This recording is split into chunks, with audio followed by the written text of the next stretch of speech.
Hello everyone. I hope this has been a great week and you have learned new things over the week.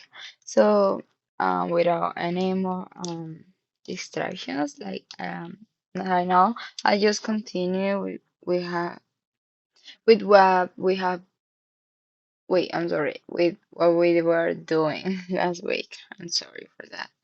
So, if you don't remember, we were covering like the solving linear equations, like making sure that the variables were in one side and the integers in the other side. Um, Also, we start with problems and we solve problem 10 and problem 11.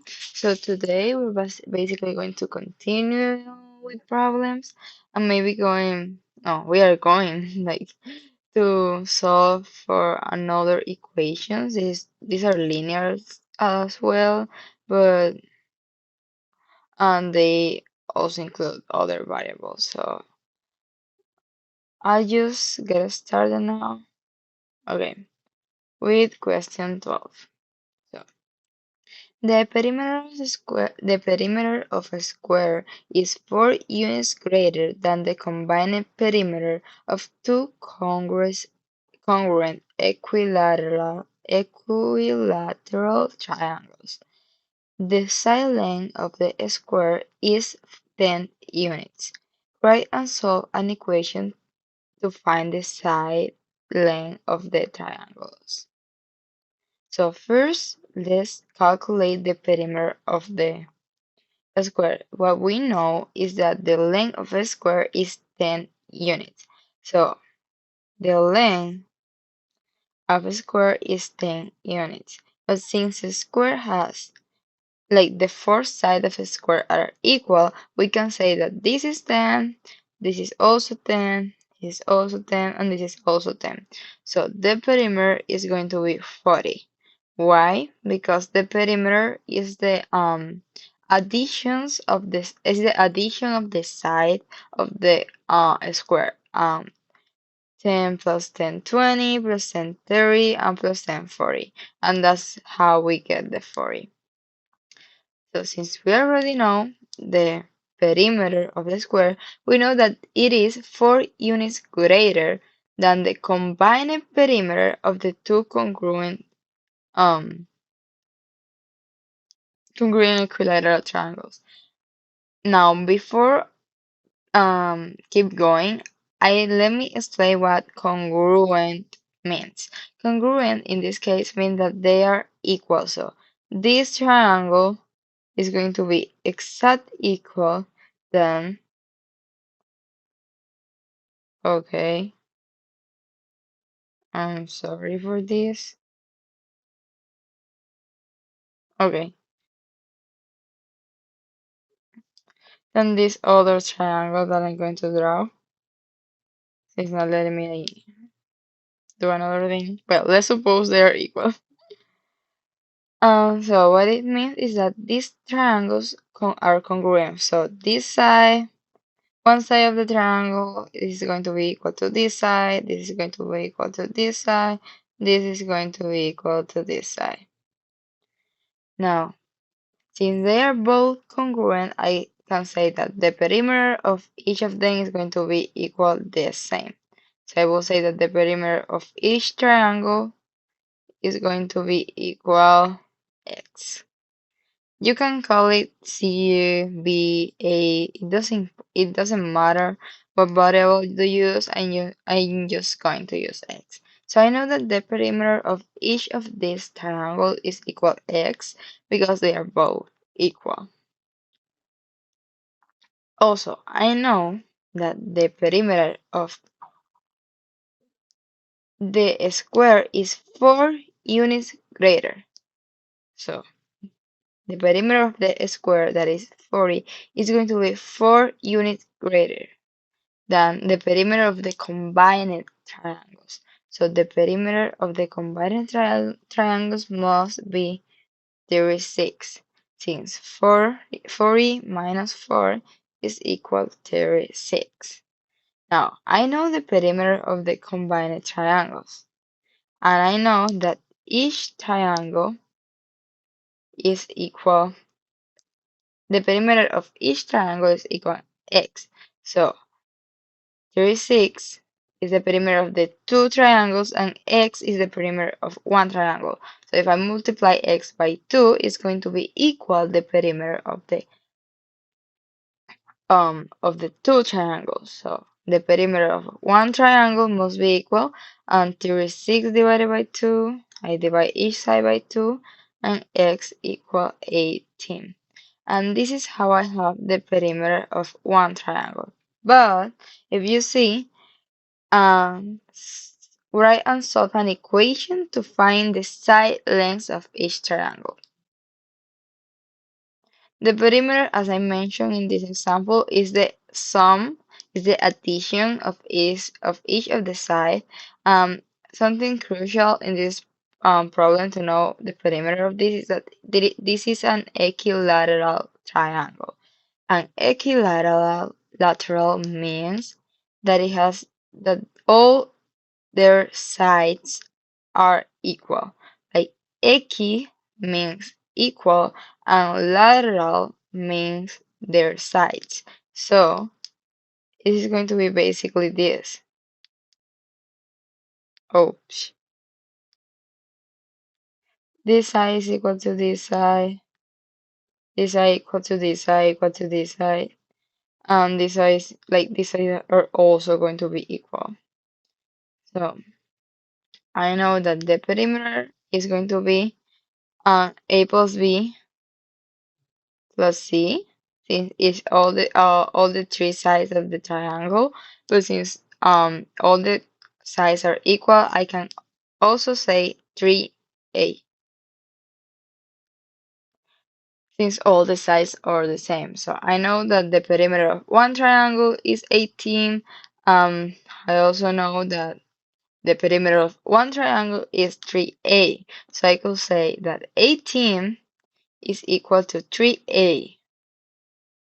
And when I divide both sides by 3, a is going to be equal to 6. And this is the answer for this side of each triangle. I hope you could understand what I say. It was a little bit complicated, but I hope you guys like got what I explained. Basically, it's just that the perimeter of a square root, like of a square, is like the sum of the perimeter is always the sum of the sides of the figure. And so for the square is going to be 4 times the sides, and the four sides are equal. When it says congruent, it means that the triangles are equal in side. Like each side of one triangle is equal to another side of the second triangle. And since it is an equilateral triangle, it means that all the sides are equal. So that's the reason I could like apply these all calculations. Now for the next problem, 8 inches are trimmed from the end of a rope. The remaining rope is cut into 5 equal pieces, each of which is 40 inches less than the original length of the rope. Write and solve an equation to find the original length of the rope. Okay, so what we know, we have a rope that is like this, and you know that the 8 inches are trimmed from the end of the rope. So basically, these 8 inches are trimmed from from the end of the rope. Now the remaining of the rope is cut into 5 equal pieces. So I'm going to do this. I have 1, 2, 3, 4, and 5 equal pieces from the remainder of the rope. Now, each of which is 40 inches less than the original length of the rope. So since these 5 lengths are equal, I can say that each of them is equal x. Now, I'll call also the whole rope, I cut it y. So I know that y is going to be equal, whoa, okay, y is going to be equal as 8 plus 8 because it was like the value that was trimmed from the end of the row. And we have right here 5x. Now we also know that that each of these 5 equal pieces, so each of these x is going to be 40 inches less than the original length. So it's going to be 40 inches less than y, which is the same as y. So I can say that x is equal to y minus 40.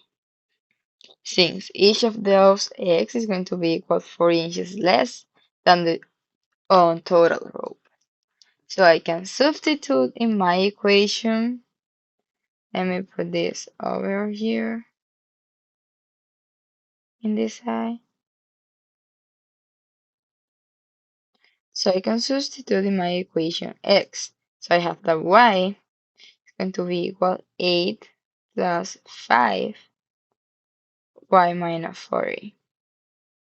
I just substitute the x in the equation. And I just keep calculating. I'll make this smaller. And I got that 8 plus, as I explained in the previous video, we multiply in order. So we got like 5 times y is equal 5y. Since they have the same sign, we just keep the positive. So 5 times 40 is equal to 100. And since the 5 is positive and the 4 is negative, our result is going to be negative. Now we need to keep the variables in one side and the integers in the other. So we say that y minus 5y is equal 8 minus 200. So we keep calculating. We have y minus 5y. So we know that um since they have like different signs, we need to subtract them. 5y minus y is equal 4y. And since the one that have the one that is greater is the 5 and its sign is negative, our result must also be negative. The same applies here. 200 minus 8 is equal to 192, but since the negative sign is in front of the 200, our result is going to be negative as well. Now, we divide both sides by negative 4, and we get that y is equal negative 192 over negative 4. Now we know that we can go to our calculator. We got that 192 divided by 4 is equal to 48. And since they both have um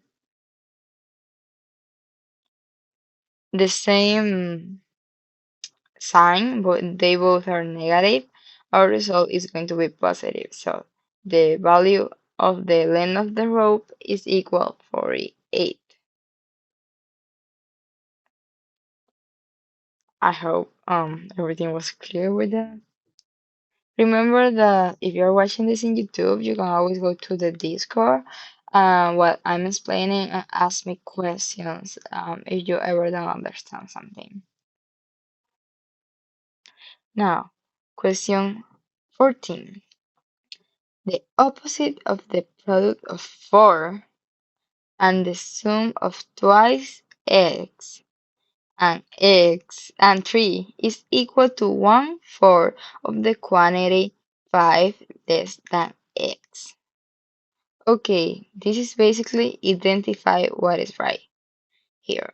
So, the opposite, when I hear the opposite, I'm thinking in negative. So I will say negative of the product of 4. and the sum of twice x and 3, no, twice x and 3 is equal 1/4 of the quantity 5 less than 3 than x. So I got this. Now I'll explain why. Okay, it's one of the answers, so I know that bad. Basically, when you hear the opposite, like in that exact moment, I think a negative sign. It represents that one number is the opposite of the other. For example, -4 is the opposite. I don't know what sign I could represent to me opposite, but bueno, but whatever. Is the opposite of 4. So -2 is the opposite of 1. Like, is the opposite of 2. I'm sorry for that. -1 is the opposite of 1, and etc. It's basically the same number with different sign. Now, I said that the opposite of the product of 4. So I know that my 4 is going to be multiplying. That's the reason I put this bracket here, this parentheses. So yan is the product of 4 times the sum of twice x and 3. So I know it's going to be a sum. That's the reason of my positive 3 here, on my plus 3 here.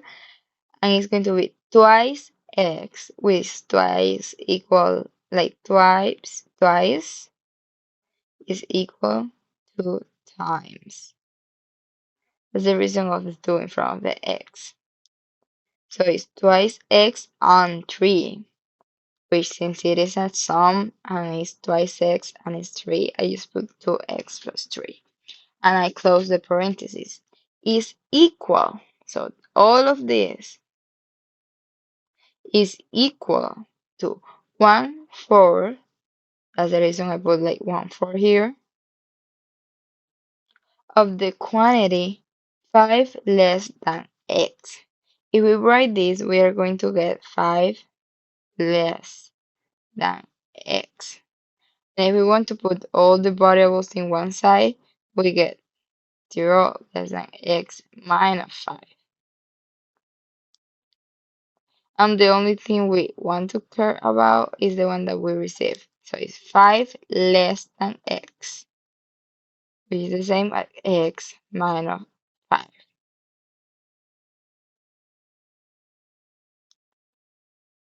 And that's the reason I put the x minus 5 here. That's the explanation of why our answer is choice A.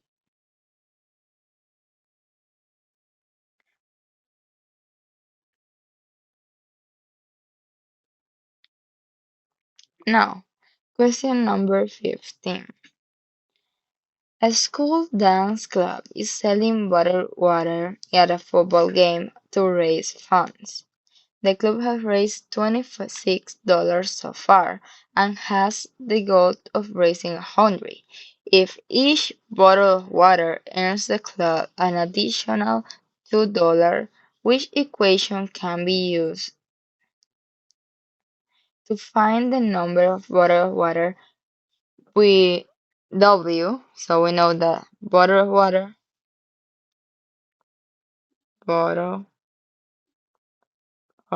water. Wait, I write it here. Bottle of water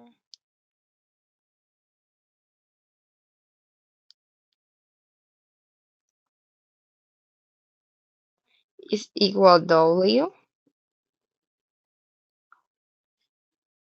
So if each bottle of water earns the club um, it earns the club an additional $2. So I know that one W is equal to $2.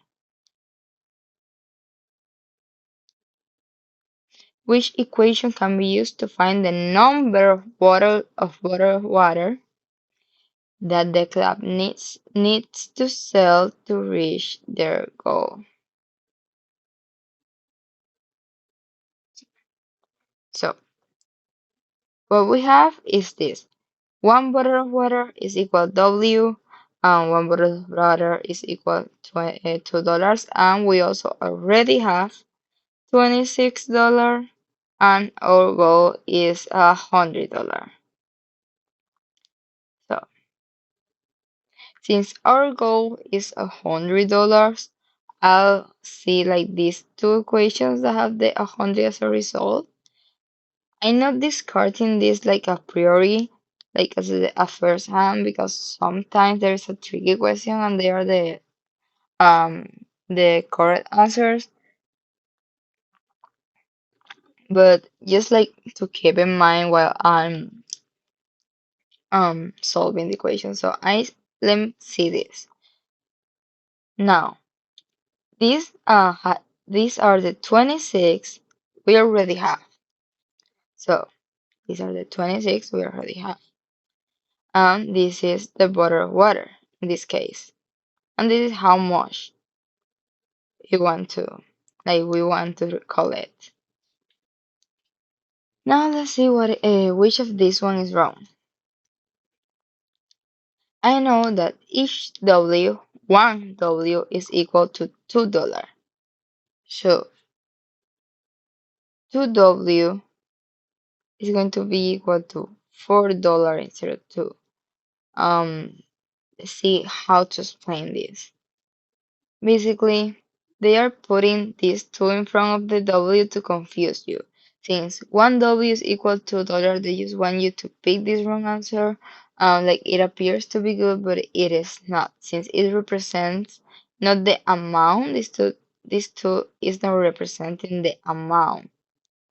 It should not represent the amount. It should represent the money, which is like this value, the $100 that we want to get. So that's the reason this answer is incorrect. And it's the same for this one. Now for C, when I put this 100 in one side, I get that 100 is equal to 26 minus W, which does not make sense since with each bottle that we sell or that the dance club, I'm sorry, sell, we are gaining money, not losing it. And with this equation, it represents that we are losing it. So that's the reason this equation is not either. So we get the question like question A. And it does make sense. It represents the amount that we want to get. It represents the amount that we already have, and it represents the bottle of water that we need to sell. Now for question 16. Joe has dimes and nickels in his piggy bank totaling $145. The number of nickels he has is five more than twice the number of dimes. Which equation could be used to find the number of dimes he has? Now, we know that the total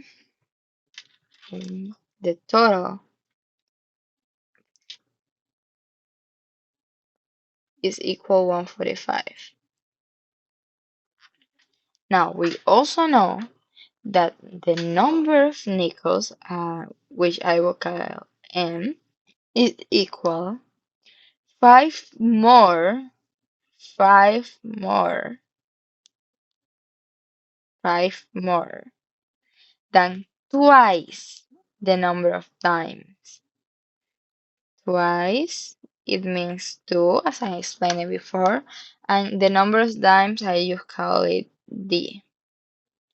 So I get that one nickel is equal, like the number of nickel is equal two times the number of dimes plus 5. Now,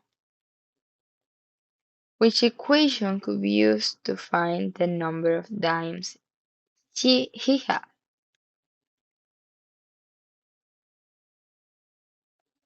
So basically, we could say that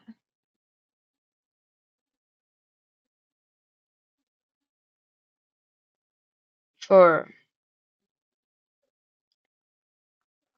wait, Veronica has it five more than twice.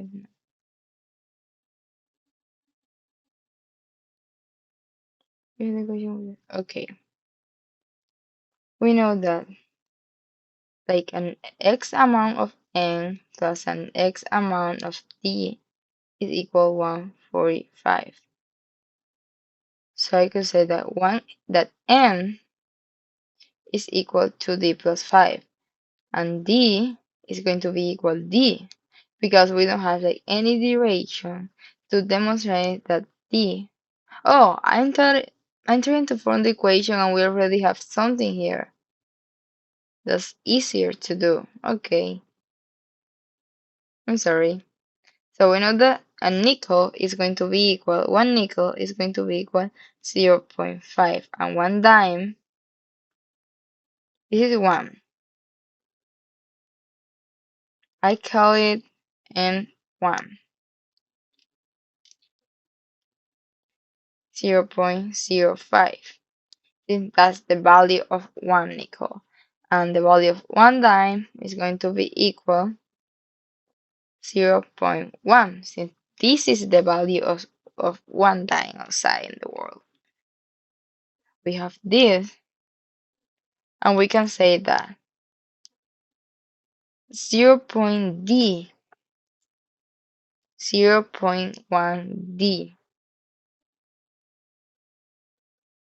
That sincerely there is only one equation that has it, and I was not expecting that, plus 0.05, which is the value of 1n, 0.05,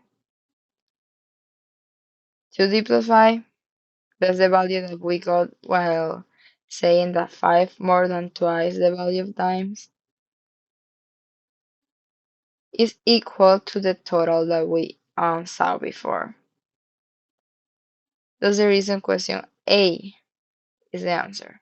Now, question C is not the answer since there were the nickels, the one that were like 2 times d plus 5, not the dimes. And the 0.10, it goes with the dimes, not with the nickels. So that's the reason this question is wrong. Now for this one, we also get that this is wrong since we don't have the actual money in the front, and we need to, since we are not like calculating the number of dimes or nickels that we have, that Joe has in the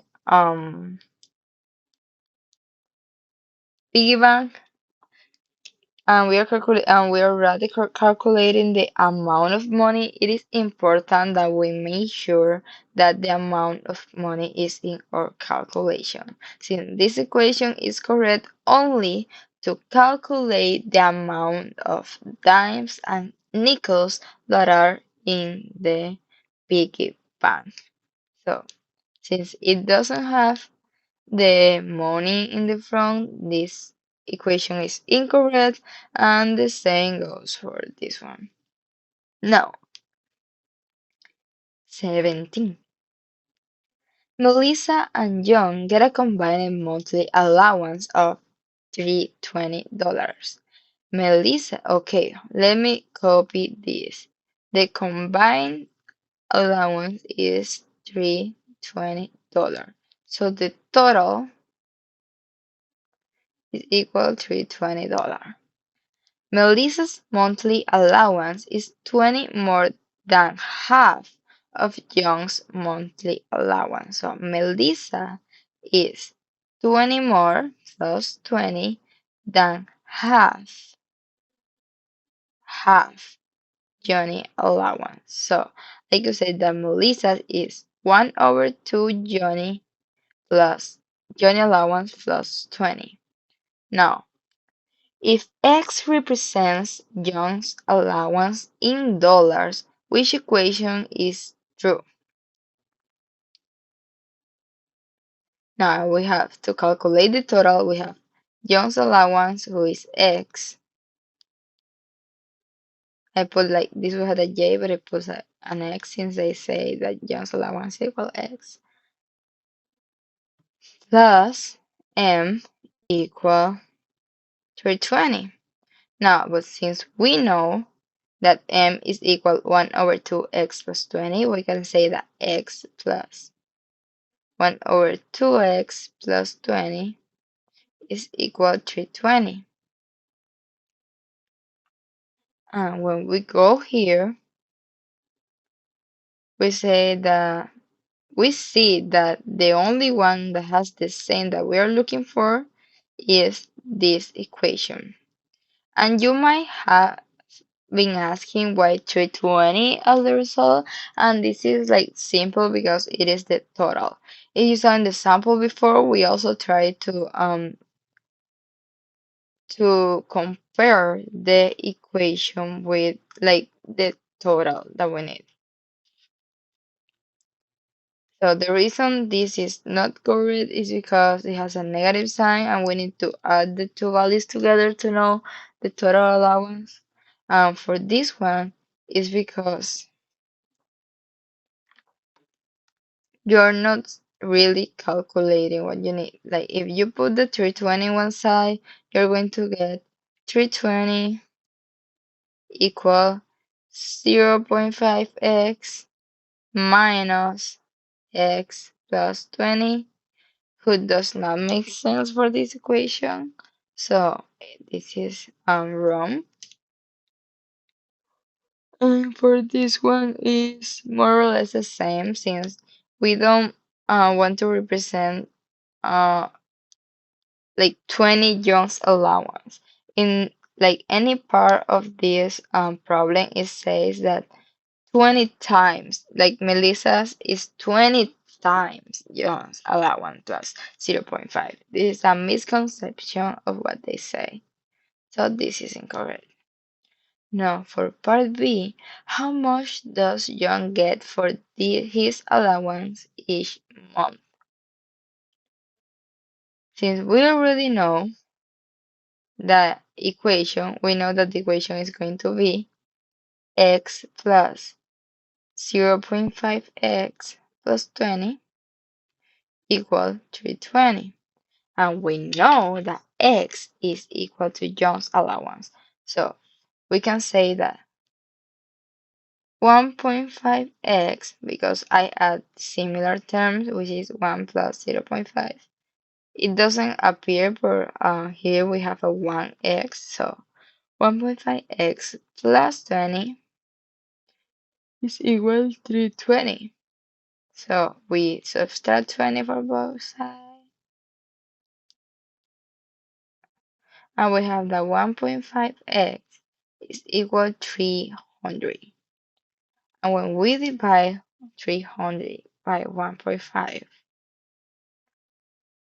we get that x is equal to 100. So Jones gets for his allowance each month $200.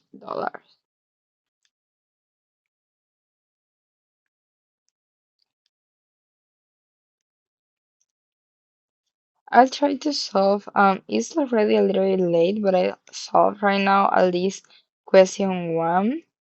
Maybe question two. So since I start like 5 minutes late today, so that's what we are going to do now. Now, solve the following linear inequalities. Graph the solution. This is kind of what we have been doing before. It's just that now we need to be very careful with the signs since they can change the whole view of the function. So we have 5 plus 5 plus k over negative 2 greater or equal to 2. Now I could simply subtract 5 in both sides, and I'm going to get um x no, k over negative 2 is equal, is greater or equal than negative 3, since I subtract 5 from both sides, and I go to minus 5, which 5 minus 2 is equal 3, and since 5 has a greater, is the greater have a negative sign, so the result is also going to be negative, so we got negative 3. And I'm going to multiply each side by negative 2, and I'm going to get k equal, or less or equal, that's 6. And you might be asking why?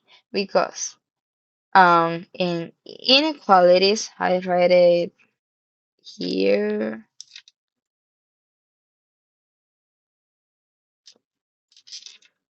In inequalities,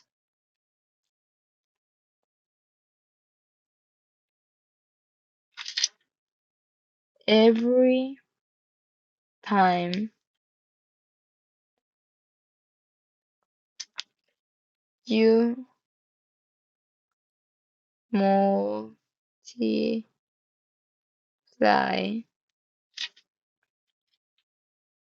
or divide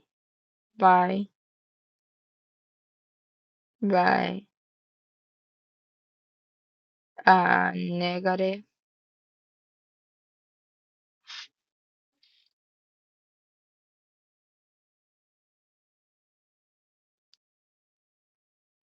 wait,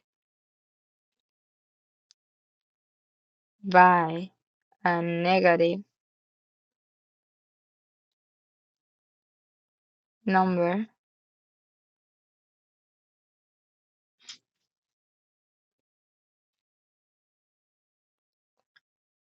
um, the sign, I'll put it right here, sign is going to change.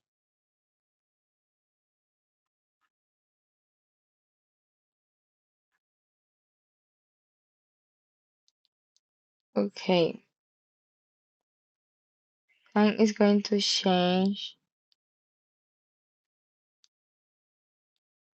its direction, to call it like from one form. So every time, it doesn't matter how you see, you're working with inequalities and you need to multiply by 2, or divide by, like, multiply by a negative number or divide by a negative number, you need to make sure that you're changing the sign, that you are actually following all the directions.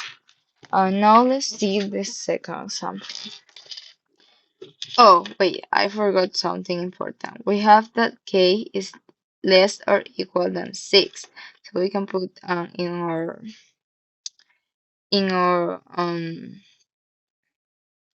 linear, in a line, we can put here 5, 6, 7, 8, etc., etc., etc.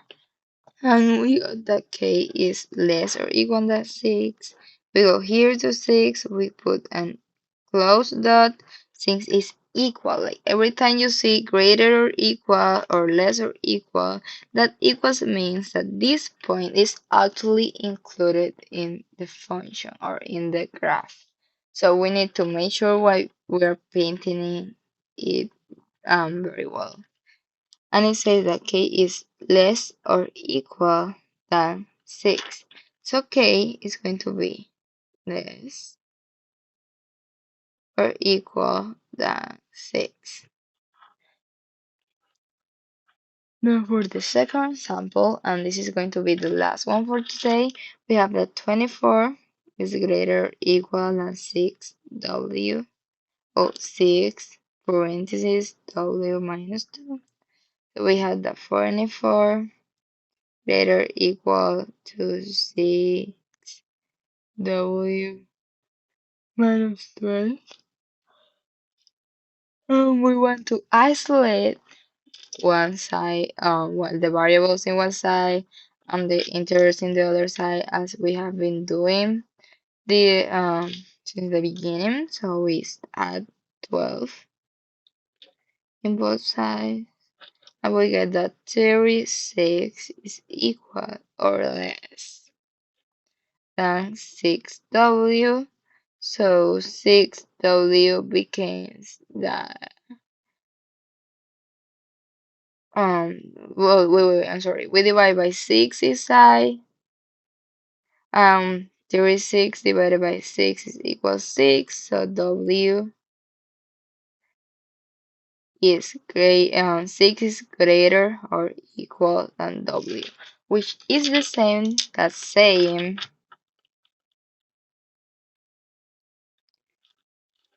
w is less or equal than 6. I just like change the direction to make it easier to graph. So I know that w is going to be less or equal than 6, which casually is the same answer we got in part A. So we do the same graph, the same thing.